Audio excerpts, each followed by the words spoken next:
Bonsoir, journal en plein air et un sujet ni politique ni social pour commencer. Je ne sais pas si vous connaissez la côte de l'Escargot, c'est à Marcoussis, route de Nozay. Sachez qu'après-demain dimanche, comme l'an dernier et les années précédentes d'ailleurs, est organisée une course de caisse à savon.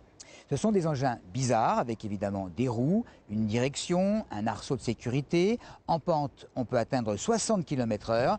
Pour l'instant, il y a une cinquantaine d'inscrits. Il y aura une remise de prix et évidemment beaucoup de bonne humeur. C'est donc dimanche que ça se passe et ce dès le matin.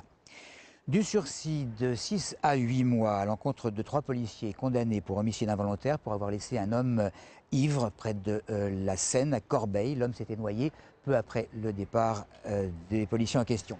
Ça devient malheureusement banal. Un élève qui tape sur un prof, un parent d'élève qui donne des coups à un enseignant.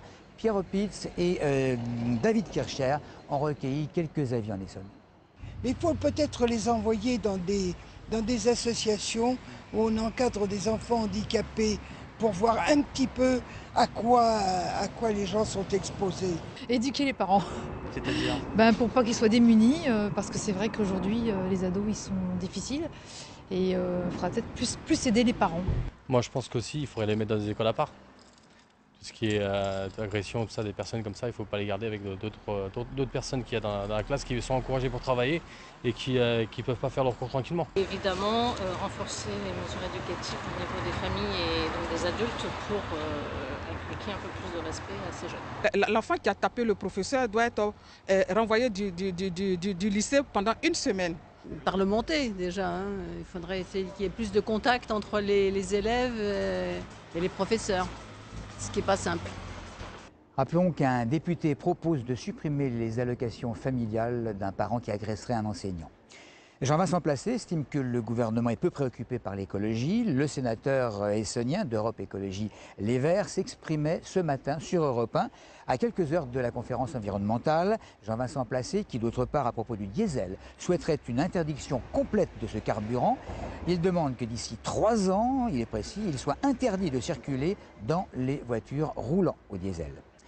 Une réunion extraordinaire a débuté en début d'après-midi chez Altis, sur le site même de l'entreprise de fabrication de semi-conducteurs entre Corbeil et le Coudray-Monceau. Le personnel s'inquiète des nouvelles probabilités, selon lui, de chômage partiel pour cause de carnets commandes un petit peu légers. Cela dit, les syndicats qui ont déjà vécu une période de chômage partiel avouent quand même préférer cela à une perte d'emploi.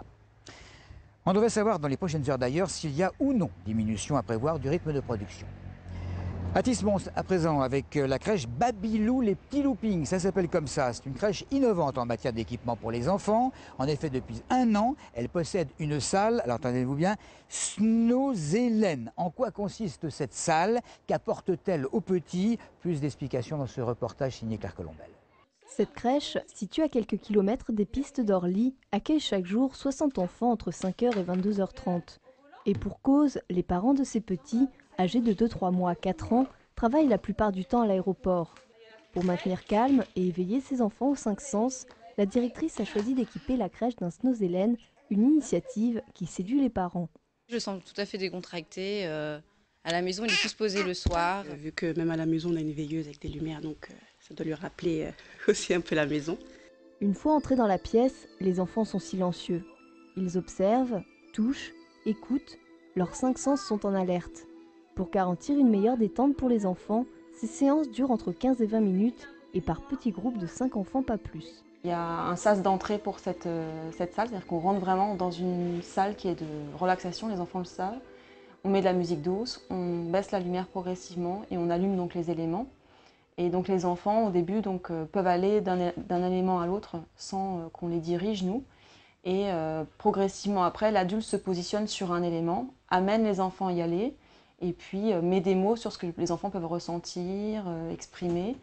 Et puis très rapidement, on essaie de s'allonger, ou en tout cas de s'asseoir, pour qu'ils puissent vraiment être dans une position du corps détente en fait. Zoé, Hugo, Nina et les autres enfants bénéficient en général 1 fois par jour de cette salle. Actuellement, cette crèche est la seule en France à bénéficier de ce dispositif, utilisé plus souvent en milieu hospitalier. Et nous restons à Athis-Mons pour parler du fameux musée Delta. Vous le connaissez probablement, c'est un musée qui propose aux visiteurs de pénétrer dans des avions historiques. Ses responsables doivent quitter le terrain où ils s'étaient installés car Aéroports de Paris, ses propriétaires, souhaitent récupérer cet espace en location depuis maintenant 25 ans. Pour ce qui concerne le Concorde, pas de problème, mais l'avenir des 4 autres avions est peut-être compromis. Audrey Coll. C'est tout ce terrain de 30 000 m² que les Aéroports de Paris, ADP, souhaitent récupérer. Une parcelle où sont entreposés un patrimoine aéronautique, un Mercure, une Caravelle et 2 Mirages. Le terrain avait été alloué pour 25 ans jusqu'à la fin de l'année 2012. Seule solution aujourd'hui pour le musée, trouver un autre lieu pour accueillir les avions. Ces avions, bien sûr, sont difficilement transportables. Enfin, ils sont toujours transportables, mais c'est plus difficile pour des avions qui sont assez anciens, parce que les précautions qui sont nécessaires nécessitent un matériel spécialisé et donc des fonds pour pouvoir faire cette opération. Le Concorde, lui, sera préservé sur sa parcelle en vue et place du terminus du futur tramway. En revanche, l'autre terrain qui sera bientôt traversé par une nouvelle départementale doit être restitué à ADP. Les bénévoles du musée tentent de se battre notamment avec une pétition. Il y a le côté donc droit qui évidemment est en faveur d'Aéroports de Paris, mais le côté disons historique, le côté patrimonial, c'est de notre côté que nous avons ces idées. L'association demande un peu de répit aux Aéroports de Paris, au moins pour retrouver un lieu d'exposition à ces avions. Dans le cas contraire, ils risqueraient d'être démantelés et de finir à la récupération. Après 20 ans de fermeture et à partir de demain, il va être possible de gravir les 132 marches de la Tour de Montlhéry, vue exceptionnelle garantie depuis ce vestige de l'époque médiévale. L'édifice sera désormais ouvert au public et aux visites de manière régulière. Le maire de la ville est très satisfait de la chose, comme il l'a confié à Philippe Bello. Après 20 ans de fermeture, la Tour de Montlhéry va ouvrir ses portes.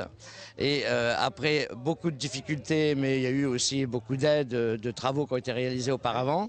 Mais surtout, c'est la convention qu'il fallait signer avec l'État pour que la ville puisse gérer le monument à sa place pour des raisons financières, tout simplement.